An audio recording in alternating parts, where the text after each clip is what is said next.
Hello friends, आप लोगों का इस नए वीडियो में स्वागत है। आज के वीडियो में हम पढ़ने वाले हैं कैरेक्टरिस्टिक्स ऑफ अकाउंटिंग। ठीक है, इसके पहले की वीडियो में हम लोगों ने अकाउंट और अकाउंटेंसी का मीनिंग देखा था, क्योंकि एज हम स्टार्ट कर रहे हैं तो सबसे पहले हमें मीनिंग समझना जरूरी है कि जो भी चीज हम पढ़ने वाले हैं उसका एक्चुअल में मतलब क्या होता है। देन आफ्टर हम उसके बाद पढ़ते हैं कि भाई जो हमने चीज पढ़ा है उसका मतलब तो समझ में आ गया, लेकिन हम डिस्क्राइब कैसे करेंगे कि हाँ, definition is the different thing और फिर उसका कैरेक्टरिस्टिक्स से डिफरेंट थिंग। डेफिनेशन से सिर्फ उसकी मीनिंग पता चलती है, लेकिन जब कैरेक्टरिस्टिक्स की बात करते हैं तो ओवरऑल थोड़ा एक आइडिया मिल जाता है कि हाँ अच्छा ये चीजें होती हैं। ओके ओके ठीक है। तो जैसे हम बोलते हैं ना कि मूवीज में जैसे डायलॉग सुना होगा कि वो एक मूवी मैंने लास्ट देखी था, I don't remember exactly the name, but उसमें एक डायलॉग था कि जीजा जी आपके बेटे के लक्षण कुछ ठीक ना लग रहे हैं मने। तो कहने का मतलब क्या है कि उससे वो कुछ चीजें उसके अंदर देखा, उसके अंदर कुछ चीजें देखा, उसके बेस पे उसको वो जज कर रहा है। इन अ सेम वे अकाउंट की कुछ कैरेक्टरिस्टिक्स होंगे, लक्षण होंगे, फिर उसके बेस पे हमें आइडिया लगे, अच्छा तो अकाउंट ऐसा होता है, ओके तो अकाउंट का मतलब ये होता है। ठीक है, तो स्टार्ट करते हैं डेफिनेशन। सॉरी, फर्स्ट कैरेक्टरिस्टिक से, that is financial characteristics. Okay, so यहाँ पे क्या लिखा हुआ है, ट्रांजेक्शंस और इवेंट्स। ओके, प्रॉपर ध्यान देना तो ही समझ में आएगा। ओके, क्या लिखा हुआ है यहाँ पे, ट्रांजेक्शंस और events which are recorded in accounting must be measurable in monetary value. First ही पॉइंट क्या लिखा हुआ है कि whatever you are doing the transactions that should be in monetary value. Monetary value का मतलब क्या है, रुपए में होना चाहिए, राइट? क्योंकि विदाउट रुपए में अगर होगा तो we can not record that, क्योंकि हम उसको रिकॉर्ड नहीं कर सकते हैं। ठीक है, तो याद रखना कि जो भी ट्रांजेक्शन होते हैं वो मॉनेटरी वैल्यू में होते हैं। कैसे, तो मैं एक एग्जांपल देता हूं तो आपको क्लियर आइडिया लगेगा कि मॉनेटरी वैल्यू का मतलब यहाँ पे क्या होता है। तो एग्जाम्पल पे यहाँ पे ध्यान दोगे तो थोड़ा ज्यादा समझ में आएगा, नहीं ध्यान दोगे तो कोई बात नहीं। ठीक है, तो एग्जाम्पल हमारा क्या है कि एक बात समझो कि अगर तुम कोई भी ट्रांजेक्शन करे, कि वो कोई भी ट्रांजेक्शन हो, बिजनेस रिलेटेड या नॉर्मल लाइफ रिलेटेड, जस्ट बात को समझो। फॉर एग्जाम्पल, जैसे कि मान लो कि तुम्हारा जो बिजनेस है वो गारमेंट का बिजनेस है। ठीक है, जो तुम्हारा बिजनेस है वो किसका बिजनेस है, गारमेंट का। सिंपल एग्जांपल देता हूं कि तुम लोग किसका बिजनेस कर रहे हो, गारमेंट का बिजनेस कर रहे हो। तो इन दैट केस तुम जाके मार्केट में क्या करोगे, क्लोथ्स परचेस करोगे। ठीक है, क्लोथ्स परचेस करोगे तो एज्यूम करो कि तुमने 20,000 मीटर क्लोथ परचेस किया है, राइट? क्या किया है, 20,000 मीटर क्लोथ परचेस किया है। तो अभी क्वेश्चन अराइज ये होता है कि तुम इसको कैसे लिखोगे, 20,000 मीटर लिखोगे या इसको रुपीज में कन्वर्ट करोगे। सीधी सी बात है कि कोई भी ट्रांजेक्शन जब हम कर रहे हैं तो हमारे जो कहते हैं ना रिस्पॉन्सिबिलिटी बनती है कि हम उसको मॉनेटरी वैल्यू में एक्सप्लेन करें। क्यों? क्योंकि बिजनेस क्या है, पैसे की बात हो रही है। डेफिनेशन में भी देखा था कि हम वही ट्रांजेक्शन रिकॉर्ड करते हैं that is an monetary term और फाइनेंशियल टर्म, राइट? तो जब मॉनेटरी टर्म फाइनेंशियल टर्म की बात हो रही है, so we should record only that transaction which are in monetary term. In that case तो हम लोग को इसको क्या करना होगा कि इसको हमें मॉनेटरी टर्म में कन्वर्ट करना पड़ेगा कि 20,000 मीटर तो ओके ओके कोई प्रॉब्लम नहीं है, बट उसका रुपीज में क्या वैल्यू है। समझ में आया? सो हम वही ट्रांजेक्शन रिकॉर्ड करते हैं which are in monetary term. I hope this point is clear. Okay, so now the next point is medium, sorry okay, हाँ, money as a medium of exchange. So what is the meaning of money as a medium of exchange? See, हम जो भी ट्रांजेक्ट कर रहे हैं या जो भी इवेंट हो रहा है बिजनेस में, ओके, हम उसको क्या करने वाले, रिकॉर्ड करने वाले हैं। तो अब रिकॉर्ड करने वाले हैं तो कंडीशन अप्लाई होता है कि वो ट्रांजेक्शंस क्या है, मॉनेटरी टर्म में ही होना जरूरी है। इट मींस कि उसका जो मीडियम ऑफ एक्सचेंज है वो मनी होना जरूरी है। क्यों, उसका मैं रीजन एक्सप्लेन करता हूं कि क्यों ऐसा जरूरी है। देखो, अगर तुम्हें पहला पॉइंट क्लियर आ गया कि फाइनेंशियल कैरेक्टरिस्टिक्स, उसमें उसने क्या बोला था कि भाई that transaction should be in monetary value. अगर वो मॉनेटरी वैल्यू में है तो क्लियर बात पता चल जाती है कि भाई उसका मतलब क्या, वो मनी में ही वो लोग ट्रांजेक्शन कर रहे हैं और मनी ही as a medium of exchange use हो रहा है। बट फिर भी एक क्लियर एग्जांपल समझाता हूं।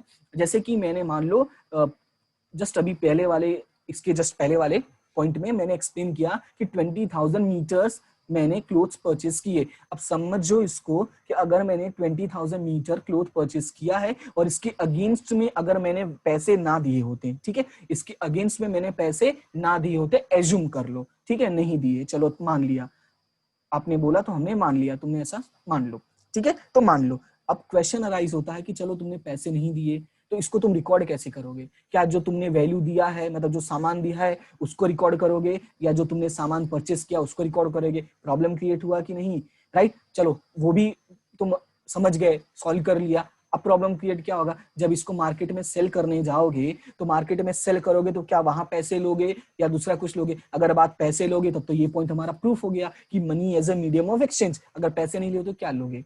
क्वेश्चन अराइज होता है ना कि इसके इक्वल की कौन सी वैल्यू लोगे। अब ले भी लिया तो उसको फिर से रिकॉर्ड करना, कहने का मतलब प्रॉब्लम क्रिएट होगा कि नहीं।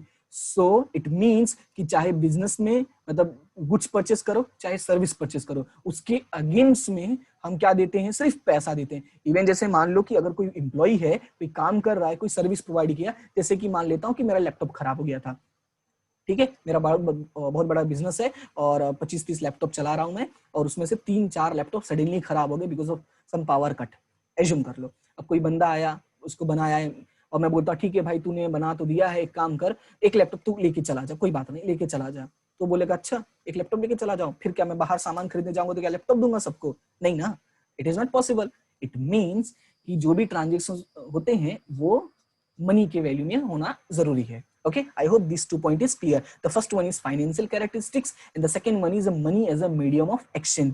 Okay, देखो मैं इतना एग्जांपल्स दे रहा हूँ, why I am explaining too much. Reason ये है कि जब भी हम स्टार्ट करते हैं ना तो बेस जो बोलते हैं वो बेस हमारा अच्छा होना बहुत जरूरी है। अगर एक बार बेस क्लियर होगा ना तो उसके बाद हमें प्रॉब्लम नहीं होती है। बेस मैंने कहने का मतलब क्या, एक बार आइडिया लग जाए कि अकाउंट क्या होता है, इसका डेफिनेशन क्या है, मीनिंग क्या है, तो फ्यूचर में क्या है थोड़ा बेनिफिट होगा और अच्छा रहेगा तुम्हारे लिए।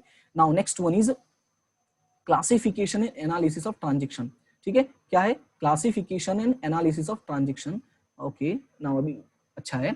सो अब इसमें देखो क्या है कि क्लासिफिकेशन और एनालिसिस, अगर डेफिनेशन याद होगा, मेरा पहला वीडियो देखा होगा तो उसमें डेफिनेशन में मैंने ये वर्ड यूज किया है कि classification and analysis of transactions, interpretation, ये सारे वर्ड्स मैंने वहां यूज किए, और वही सारे वर्ड यहाँ पे देखो कैरेक्टरिस्टिक्स बनकर आ रहे हैं। लेकिन वहां पे सिर्फ वर्ड यूज किया था, यहाँ पे डेफिनेशन, यहाँ पे मीनिंग एक्सप्लेन कर रहा हूं मैं, भाई क्लासिफिकेशन करना कैसे है। तो यहाँ पे देखो, in accounting different types of transactions are recorded. See basically account में हम सबको पता है कि दिन में एक ट्रांजेक्शन तो होता नहीं है, चाहे छोटा सा ही टपरी क्यों ना पान का, वहां पे कोई एक चीज तो बिकने वाली नहीं है। It means you are doing number of transaction in a single day. So वहां पे सिचुएशन क्या क्रिएट होता है, this transactions are made in cash. It may be possible कि non cash transaction, non cash का मतलब क्या होता है, क्रेडिट। अब सवाल आता है कि सर क्रेडिट ट्रांजेक्शन क्या होता है, हमको तो पता ही नहीं है, हम तो पहली बार पढ़ रहे हैं। तो क्रेडिट का मतलब सिंपल लैंग्वेज में उधार, आज सामान खरीदो कल पैसे दो। देखा होगा बहुत सारी दुकानों पे लिखा रहता है उधार देना मना है, हमने खुद बैंक से लोन ले रखी है। Why they are doing this? भाई साहब अगर तुम हर चीजें कैश क्रेडिट में परचेस करोगे, वो छोटे शॉप्स होते हैं, बट बड़े बड़े बिजनेस में क्रेडिट ट्रांजेक्शन चलता है, क्योंकि रिलेशन भी तो मेंटेन करना है ना, सिर्फ बिजनेस थोड़ी करना है, रिलेशन भी मेंटेन करना है कि फ्यूचर में कभी नीड हो तो सामने वाले भी हेल्प करें हमारी। दैट्स व्हाई कभी कभी क्रेडिट ट्रांजेक्शन चलते हैं। ठीक है, now understand this point. These transactions are performed for any income, expenses, assets or liability based activity. अब ये transactions ऐसा नहीं है कि सिर्फ एक चीज पे बेस्ड होता है। इट मे बी कि तुम कोई इनकम के लिए काम कर रहे हो, कोई एक्सपेंस हो गया तुम्हारा, कोई एसेट परचेस किया हो, कोई लाइबिलिटी पे किया हो, या एसेट सेल किया हो, ठीक है, या लाइबिलिटी क्रिएट हुआ हो। इट मे बी पॉसिबल कि कोई भी टाइप का ट्रांजेक्शन हो सकता है, राइट। सो अभी क्या क्वेश्चन अराइज होता है कि this transaction are classified and analyzed on the basis of their nature, which is derived from the debit credit rules of accounting. अभी debit credit rules क्या होता है, we will study in a further classes, so don't worry about that point. Just understand this here कि ये सारी transaction क्या होते हैं, क्लासिफाइड करते हैं। क्लासिफाइड का मतलब उनको अलग अलग कैटेगरी में बनाते हैं, फिर उसको के ऊपर से हम एनालाइज करते हैं। अब अलग अलग कैटेगरी का मतलब क्या होता है वो नीचे यहाँ पे लिखा हुआ है मैंने। Due to characteristics of classification and analysis, transaction of prescribe time can be seen together at one place. यही होता है क्लासिफिकेशन, कि सारे ट्रांजेक्शंस को एक जगह पे कर देना। अब सवाल है कि सारे ट्रांजेक्शन को एक जगह पे करने का मतलब क्या है, तो जैसा मैंने बोला कि you are doing a number of transaction in a single day, right. बहुत सारे ट्रांजेक्शंस कर रहे हो इन अ सेम वे। अगर बहुत सारे इनकम है, बहुत सारे एक्सपेंस है, बहुत सारे एसेट्स है, बहुत सारे लाइबिलिटी है, अगर कोई आके पूछता है कि भैया आपके एसेट कितने हैं, तो तुम हिसाब लेके बैठोगे, अच्छा ओके 5,000 का परचेज किया था, फटाफट लिख भाई। ऐसे तो करोगे, नट्टू काका भागा की तरह तो करोगे नहीं, एक एक चीज का हिसाब करने बैठोगे नहीं, पॉसिबल भी नहीं है ना बिजनेस में। तो अब वहां पे हमारा काम क्या होगा कि हम जैसे लोग आते हैं जिनका काम होता है अकाउंट संभालना, राइट। हम लोग क्या करेंगे कि भाई जितने भी ट्रांजेक्शंस इनकम वाले हैं उनको एक जगह लिखो, जितने एक्सपेंस वाले हैं उनको एक जगह लिखो, जितना एसेट वाले हैं उनको एक जगह लिखो, जितने लाइबिलिटी वाले हैं उनको एक जगह लिखो, क्रेडिट परचेस को अलग लिखो, कैश परचेस को अलग लिखो, राइट, परचेस रिटर्न को अलग लिखो, सेल्स रिटर्न को अलग लिखो। तो हो गया ना क्लासिफिकेशन। अब उसके बेस पे एनालाइज करना बहुत आसान है। अगर कोई पूछता है कि इस साल का इनकम क्या है। तो बड़ा आसान है, फटाफट इनकम बुक निकालो, इनकम में से लास्ट का बैलेंस देखो, बता दो कि भाई साहब इस साल का इनकम 1 लाख रुपए है ना। तो ये बेनिफिट होता है क्लासिफिकेशन एनालिसिस। और आई होप कि समझ में आएगा कि अकाउंट में हम ये भी चीजें करते हैं। इट मे बी पॉसिबल कि अभी तुम्हें लग रहा कि हमने सर अभी तक कहाँ किया, लेकिन कैरेक्टरिस्टिक समझ में आ गया ना कि हाँ भाई ये भी करते हैं। तो जब हम फ्यूचर में हम लोग करेंगे ये सब, तो तुम्हें ऐसा नहीं लगेगा कि सर ये तो हमने कभी किया ही नहीं, भाई हमने पढ़ा है, now we are applying in practical life, I mean practical questions. बात क्लियर है इतना? ठीक है, अभी नेक्स्ट पॉइंट की तरफ बढ़ते हैं। तो नेक्स्ट पॉइंट है interpretation of transaction. What is meaning of interpretation? देखो, एक होता है डेटा, एक होता है data that is in quantitative form. Quantitative का मतलब सिर्फ नंबर में। देखो, अगर मैं आपको कोई नंबर दे दूं तो कभी कभी उसका मतलब समझ में नहीं आता। जैसे मैं बोलूं 40, अब इस 40 का मतलब क्या है? मेरी उम्र हो सकती है 40, मेरा वजन हो सकता है, चले वजन तो नहीं होगा, देख के तो लगता नहीं है, तो तुम बोलेगा अच्छा उम्र होगी, लेकिन उम्र भी देख के नहीं लगता, तो क्या होगा? 40 नंबर होंगे मेरे? नहीं। तो कहने का मतलब क्या है कि अगर सिर्फ मैं एक डेटा देता हूं तो डेटा से एक क्लियर इंफॉर्मेशन लेना बहुत मुश्किल होता है। तो that's why it is necessary to do the interpretation of that transactions which we are doing in a business, right? So now understand this point. In accounting only accounts are prepared. हम सबको पता है सिर्फ accounts ही accounts बनाते हैं, but after accounts are prepared as per the prescribed norm, rules and regulations होते हैं, बिना उसके हम कोई काम नहीं कर सकते. They are also interpreted on the basis of disclosed details and figures, which is called as a quantitative information. मैंने बोला ना कि जो information होता है वो सिर्फ quantitative होता है, अब हमें उस पे से क्वालिटी निकालनी होती है। मैं एक छोटा सा एग्जांपल देता हूँ। जैसे कभी अगर हॉस्पिटल गए होगे, आई होप कि कभी जाने की जरूरत ना पड़े, बट स्टिल कभी गए होगे तो देखा होगा कि वहां पे वो लोग ब्लड प्रेशर चेक करते हैं, है ना, ब्लड प्रेशर चेक करते हैं, ऑक्सीजन लेवल चेक करते हैं। जैसे ब्लड प्रेशर चेक करते हैं तो वो लोग ऐसे लिखते हैं 120 डिवाइड बाई 80, ऐसा कुछ करके लिखते हैं। मुझे तो नहीं समझ में आता इतना, बिकॉज मैं डॉक्टर नहीं हूं ना, लेकिन वो समझ जाते हैं कि 120 बाई 80 का मतलब क्या? अच्छा, मैक्सिमम 120 है, मिनिमम 80 है, और नॉर्मल इतना होना चाहिए, उसके हिसाब से इस बंदे का ठीक है, तबियत ठीक है, ओके, उसके हिसाब से वो मेडिसिन प्रिस्क्राइब करते हैं, राइट। कहने का मतलब सिर्फ डेटा है तो डेटा तो सबको समझ में आएगा नहीं। इवन कभी कभी कुछ लोगों का भाई जो रेगुलर होता है 140 होता है और मिनिमम 120 होता है, तो हम हर डेटा के बेस पे जज नहीं कर सकते ना। अभी जैसे ये दोनों डेटा सेम नहीं है, but it may be possible कि इन दोनों का हेल्थ सही हो, तो वो कैसे पता चलेगा? जब इंटरप्रिटेशन करेंगे तब, राइट। कि यानी कि जो भी आपके पास क्वांटिटेटिव इंफॉर्मेशन है उसका इंटरप्रिटेशन करोगे तो क्लियर एक आइडिया लगता है। एक और छोटा सा एग्जांपल देता हूं और क्लियर होगा। जैसे कि मान लो यहाँ पे मैं लिखता हूं इनकम और यहाँ पे मैं लिखता हूं एक्सपेंस। इनकम में मैं लिखता हूं 50,000 यानी 50,000 और एक्सपेंस में लिखता हूं 30,000, राइट। सिर्फ इतना लिखा हुआ है, तो अब इससे पता चलेगा कि अच्छा साल भर का इनकम है 50,000, साल भर का एक्सपेंस है 30,000। और अगर मैं बोल दूं डायरेक्टली भैया कि हमने बेनिफिट कितना कमाया है 20,000 का, जो भी हमारा ट्रांजेक्शन हुआ उसकी वजह से 20,000 का बेनिफिट हुआ, तो अभी ये ज्यादा अच्छा समझ में आ रहा है। अच्छा, काम कर करके 20,000 रुपए तो तुम कमा लिए हो, है ना।